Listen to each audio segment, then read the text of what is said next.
Hi guys, very good afternoon. In this video, I am going to explain about well irrigation. In the last video, I was discussed about the lift irrigation. In well irrigation, groundwater is generally a more dependable source of irrigation than surface water and is free from weed seeds and plant organisms. The initial investment of installation is, however, high.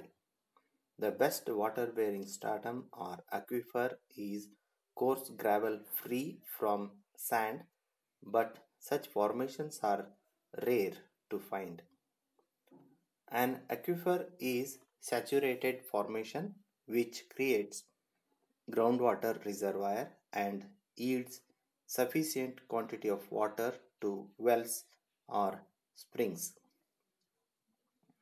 These are made of unconsolidated formations like sand, gravel, fractured rocks, etc. The various types of aquifers are rich aquifer, confined aquifer, artesian aquifer, unconfined aquifer, perched aquifer, aquitard, aquiclude, and aquifused. Well irrigation is essentially a type of lift irrigation extracting water from the groundwater reservoir. An open well is essentially a vertical hole of 2 meter to 6 meter diameter and of shallow depth. It has small discharge capacity, usually 0.004 cubic meter.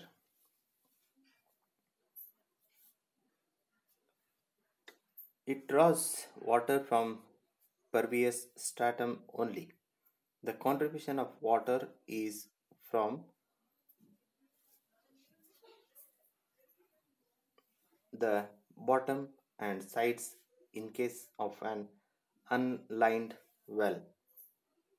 This is unlined well.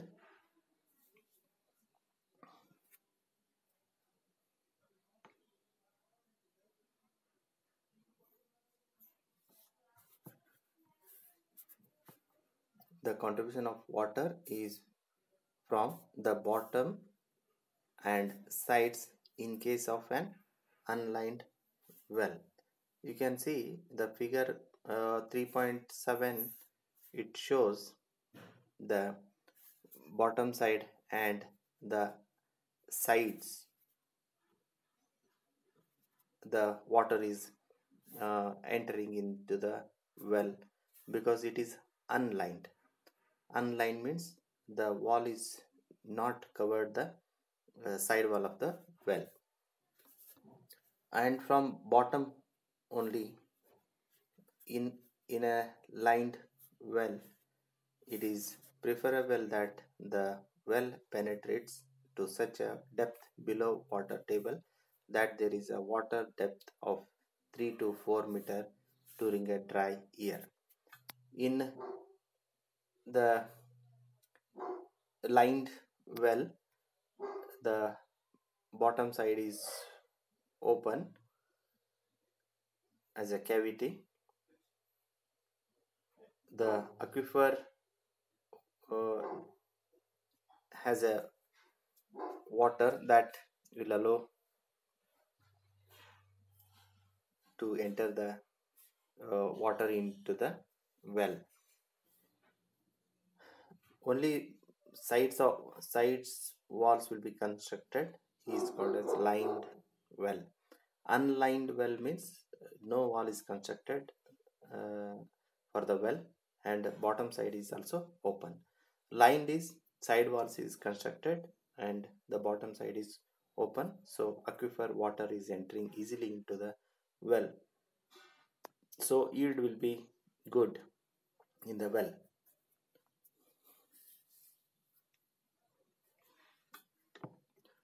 From economic point, the depth of open well is limited to 30 meter.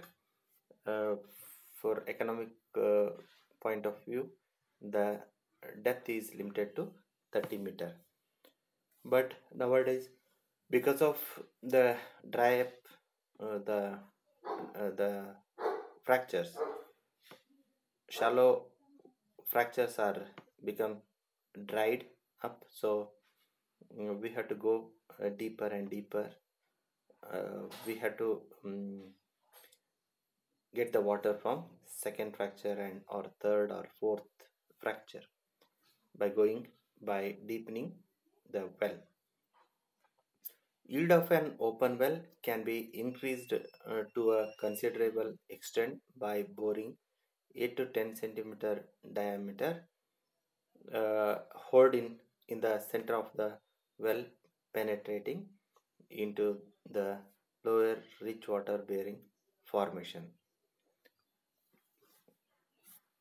So in pervious lined well, only the bricks will be used for construction of wall.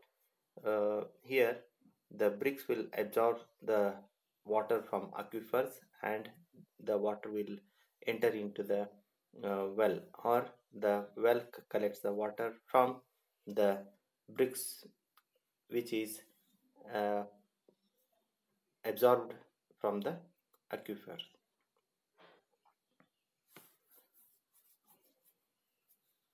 And for a pervious lined well, the bottom uh, opening is not available, as it is filled or closed by the concrete plug.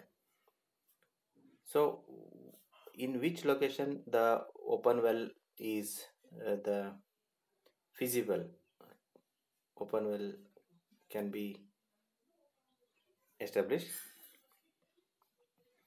Location of open well in the heart of the area to be irrigated and at the highest point, so as to command the area by gravity flow and economy in pumping. Second point, location where the aquifer is suitable to give dependable yield. Third point, sufficiently removed from an existing well so as not to lead to interface between the wells and consequent low yield. Location consistent with the property lines, that is, the circle of influence under maximum drawdown does not interfere with the adjoining boundary lines. Fifth point, removed from the sources of pollution. So these are the locations of open well and the advantages. What are the advantages of well irrigation? The first advantage is owned by the cultivator and as such sole control on the source of irrigation. Second point, located nearest to the place where it is intended to provide irrigation and on the same property. Third point, particularly suitable for intensive irrigation to raise cash crops. Two or more crops can be grown. Fourth point, irrigation can be introduced in stages. Fifth point, reliable means of irrigation as yield from wells generally exhibit less fluctuation. Sixth point, it can supplement canal irrigation. Seventh point, particularly suitable for isolated area where other means of irrigation are not available. Eighth point, operation at will as and when required for crops, benefit of rainfall can be had.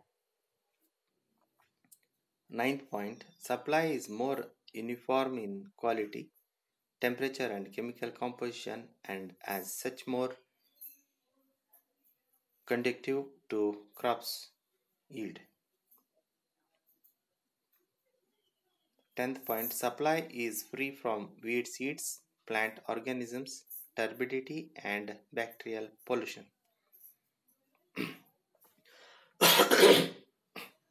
Sorry. 11th point, centrally located well entails low transit losses.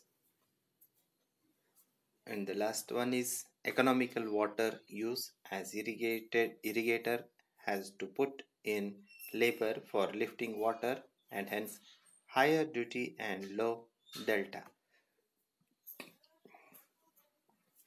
Disadvantages of well irrigation.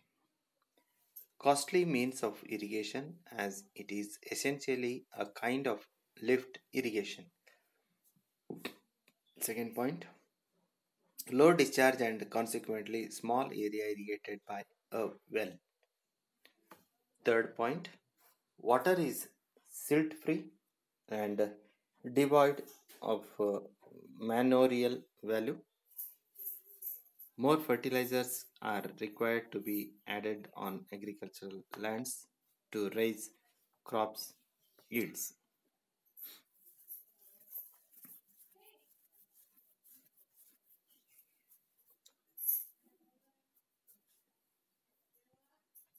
So this is about the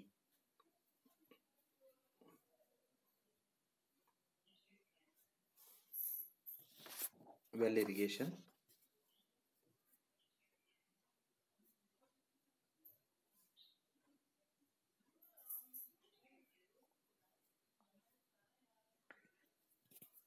Comparison of well irrigation and canal irrigation, that will